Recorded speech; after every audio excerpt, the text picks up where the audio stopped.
अस्सलाम वालेकुम नाज़रीन, मैं हूं शगुफ्ता बलोच और आप देख रहे हैं मेरा यूट्यूब चैनल मेरा जहां। नाज़रीन, आज हम बात करेंगे अमिताभ और रेखा की खुफिया लव स्टोरी की। जी हां, अमिताभ और रेखा भले लाख एक दूसरे की मोहब्बत से इनकारी हों, लाख एक दूसरे के लिए ना तड़पने का दावा करते हों, लेकिन इनकी आंखें इनके दिल में छुपी मोहब्बत की चिंगारी की हर समय गवाही क्यों देती हैं। आखिर दोनों के बीच ये कैसा रिश्ता है कि किसी रिश्ते की डोरी में बंधे ना होने के बावजूद भी ये रिश्ता आधी सदी बीत जाने के बाद भी टूटता हुआ दिखाई नहीं देता। जी नाज़रीन, ये रिश्ता है मोहब्बत का रिश्ता, जिसे दोनों कैमरे के सामने तो मानने से इनकार करते हैं, लेकिन कैमरे के पीछे क्या चलता है, आइए हम आपको दिखाते हैं। नाजरीन, कहते हैं कि एक बार जिया बच्चन ने रेखा को अमिताभ के साथ रोमांस करते देखा तो उनकी आंखों में आंसू उमड़ आए। लेकिन ये रोमांस जिया ने हकीकत में नहीं बल्कि पर्दे स्क्रीन पर देखा था।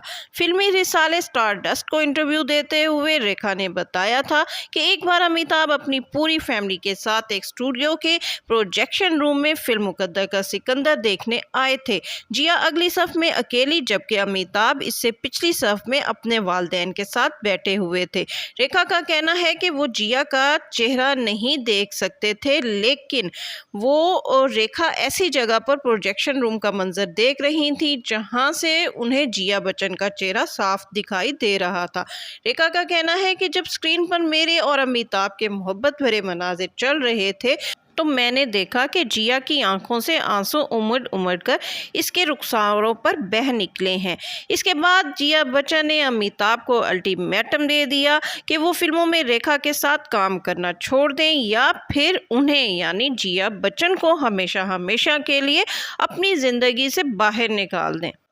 नाजरीन, रेखा का कहना है कि इस वाक़ये के बाद पूरी फिल्म इंडस्ट्री में ये बातें मशहूर हो गई कि आइंदा अमिताभ रेखा के साथ किसी फिल्म में काम नहीं करेंगे। और रेखा का कहना है कि जब उन्हें इन सब बातों का इल्म हुआ तो वो अमिताभ से तस्दीक के लिए उनके पास पहुंच गई, लेकिन रेखा के सामने अमिताभ ने इस बात को मानने से इनकार कर दिया। रेखा का कहना है कि जब इंडस्ट्री में ऐसी बातें चल रही हों तो इनमें कोई ना कोई हकीकत तो ज़रूर होती है, लिहाजा उन्होंने सोचा कि अगर उनकी वजह से अमित जी को घरेलू मसाइल का सामना करना पड़ रहा है तो क्यों ना वो खुद ही उनकी ज़िंदगी से निकल जाएं, क्योंकि जब आप किसी से मोहब्बत करते हैं तो आप उसको परेशान नहीं देख सकते। रेखा ने अपने एक इंटरव्यू में ये भी बताया था कि अमिताभ ने अपनी मोहब्बत की निशानी के तौर पर उन्हें 2 अंगूठियां दी थीं। वो ये अंगूठियां हर वक्त पहने रखती थीं, हत्ता कि सोते हुए भी इन्हें नहीं उतारती थी। लेकिन रेखा का कहना है कि जब अमिताभ ने उनके साथ काम करने से इनकार कर दिया और जिया के सामने घुटने टेक दिए तो फिर मैंने वो अंगूठियां हमेशा के लिए अपनी उंगलियों से उतार कर अमिताभ को वापस भिजवा दी। नाजरीन, रेखा अपने इश्क के खात्मे का जिम्मेदार अमित जी को नहीं बल्कि जिया जी को समझती हैं और उनके बारे में हमेशा तंजिया जुमले अदा करते दिखाई देती हैं। एक बार रेखा ने जिया बच्चन के बारे में कहा था कि ठीक है, इस बात से उन्हें तकलीफ़ पहुंचती होगी कि मैं उसके शौहर से इश्क करती थी, लेकिन मेरी तकलीफ़ तो उससे कई गुना ज़्यादा थी, क्योंकि मैंने तो उससे उसका शौहर नहीं छीना था, लेकिन उसने मुझसे मेरा महबूब ज़रूर छीन लिया था और मेरा ज़ख्म उसके ज़ख्म से कई गुना गहरा था जो किसी को दिखता भी ना था। रेखा ने जिया बच्चन के बारे में एक मैगज़ीन को इंटरव्यू देते हुए कहा था कि लोग कहते हैं कि मर्द की ज़िंदगी में फ़ौक़ियत और अव्वलियत हमेशा बीवी को हासिल रहती है, लेकिन मेरा कहना है कि अहमियत तो हमेशा महबूबा की होती है, क्योंकि बीवी तो मर्द के पास हमेशा मौजूद रहती है, लेकिन इसके होते हुए भी वो महबूबा से प्यार करता है और इस दूसरी औरत को हासिल करने की ख्वाहिश रखता है। इसका मतलब तो ये ही हुआ कि ये दूसरी औरत मर्द के लिए ज़्यादा अहम और पुरकशिश होती है और इस दूसरी औरत के पास वो चीज़ होती है जो बीवी के पास नहीं होती, और वो होती है मर्द की मोहब्बत।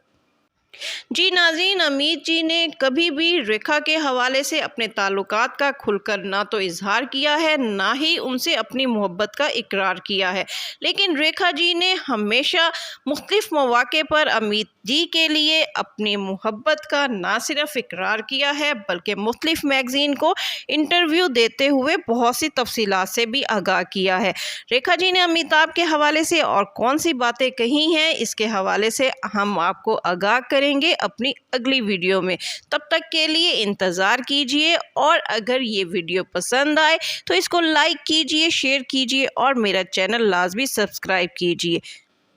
और इसके साथ ही गुफ्ता बलोच को इजाज़त दीजिए और दुआओं में याद रखिए।